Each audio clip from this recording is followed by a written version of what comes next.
আসসালামু আলাইকুম।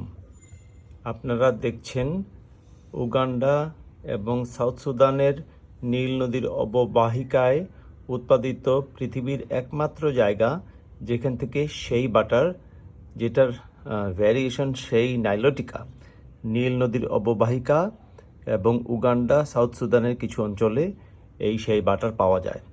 এটি ওয়েস্ট আফ্রিকান ভ্যারিয়েন্ট সেই নাইলোটিকা, এটা নাম সেই নাইলোটিকা, যেটা ওয়েস্ট আফ্রিকান ভ্যারিয়েশন, যেটা সেই ভিটেলারিয়া প্যারাডক্সা, তার চেয়ে অনেক নরম এবং গায়ের চামড়ায় লাগানো মাত্র গলে যায়। এটি র ফর্ম। কেউ যদি র ফর্মে নিতে চান তাহলে এটা আমাদের কাছ থেকে যোগাযোগ করে কিনতে পারেন। আর কেউ যদি বিস ওয়্যাক্স দিয়ে বডি বাটার হিসাবে নিতে চান, সেটা আমাদের পেজ থেকে আপনারা পেতে পারেন। আপনাদেরকে ধন্যবাদ।